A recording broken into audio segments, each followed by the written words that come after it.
Bonjour et bienvenue sur le podcast de Kimamori qui vous propose de découvrir ou redécouvrir les œuvres littéraires d'hier et d'aujourd'hui, leurs auteurs et leurs traducteurs, par le texte et dans l'oralité. Cette semaine, nous sommes très heureux de partager avec vous une série autour de l'œuvre de Sorge Chalandon, dans le cadre de notre partenariat avec Audiolib. Les extraits partagés avec vous sont issus des livres audio lus par le comédien Féodor Atkin. Hier, nous avons écouté un extrait du 4e mur. Aujourd'hui, écoutons un extrait de Enfant de salaud.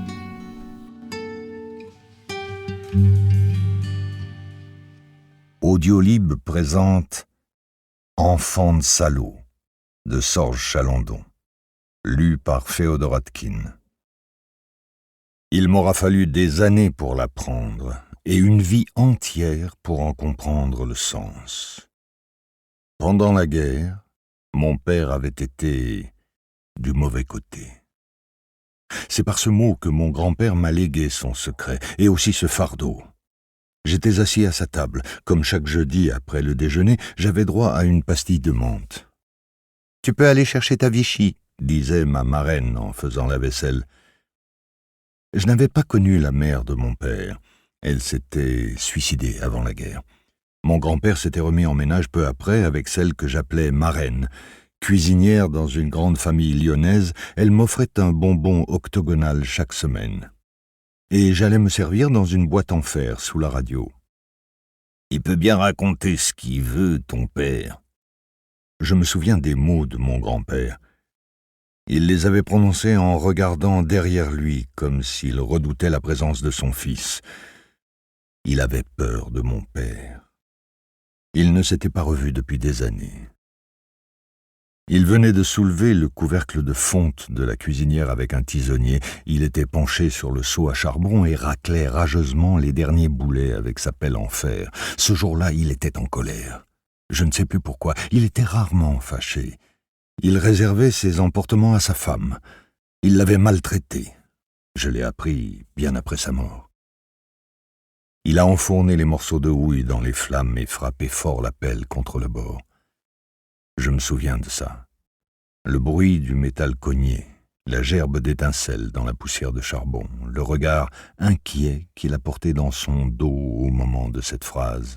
« Ton père, pendant la guerre, il était du mauvais côté. » Sa femme a protesté mollement. « N'embête pas le petit avec ça, ça ne le regarde pas. » Il a vidé le cendrier de la cuisinière, agaçant les braises au pique-feu. « Bien sûr que si, ça le regarde. » Il a essuyé ses mains grises et noires. « Ton père, je l'ai même vu habillé en allemand, place Bellecour. » À l'école primaire, pendant un trimestre, mon père m'avait obligé à porter la Lederhose, la culotte de peau bavaroise avec des chaussettes brunes montées jusqu'à la saignée des genoux. C'était peut-être ça, habillé en allemand. « Arrête donc avec ça !» a coupé ma marraine. Mon grand-père a haussé les épaules et rangé la pelle le long de la cuisinière. « Et quoi, il faudra bien qu'il l'apprenne un jour. »« Mais qu'il apprenne quoi, mon Dieu, c'est un enfant !»« Justement, c'est un enfant de salaud, et il faut qu'il le sache. » C'était en 1962, et j'avais 10 ans. Depuis toujours, mon père me racontait des histoires de soldats. Toutes ces années après, il pestait sans cesse contre ce que la paix disait de la guerre. Il insultait une émission de radio, se moquait d'un débat à la télé, maudissait ce qu'il appelait les mensonges des journaux. Mais il ne m'avait jamais parlé de sa guerre. Quand il protestait contre le matraquage, ce n'était pas à moi qu'il s'adressait, mais à lui seul. Il n'attendait aucune réponse, ni de ma mère qui n'écoutait pas, ni de son fils qui ne comprenait rien. En 1965, il m'a emmené voir le film Week-end à Zuidcote, avec Jean-Paul Belmondo. Mon premier film de guerre. Je n'ai pas saisi grand-chose, seulement que les gentils parlaient français, et que Belmondo appelait les méchants les Fridolins. Après la séance, je lui ai posé des questions. Pourquoi les soldats français étaient à pied, à cheval et à vélo ? « Parce que la France est nulle !» a crié mon père en pleine rue. Ce film l'avait mis en colère. J'ai regardé autour de nous, une femme s'était retournée, un homme aussi sur le trottoir d'en face. Il les a menacés du regard. « J'emmerde les gens !» J'ai souvent eu honte de lui.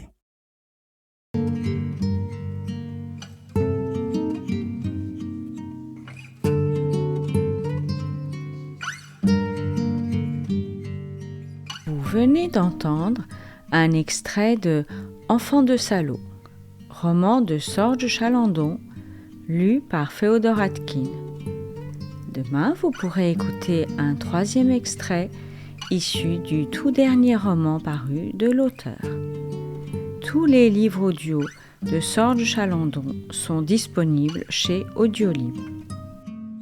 Chères auditrices, chers auditeurs, n'hésitez pas à consulter notre site internet kimamori.fr, nous suivre sur les réseaux sociaux et nous serions très heureux de vous voir rejoindre notre communauté de lecteurs en adhérant à notre association.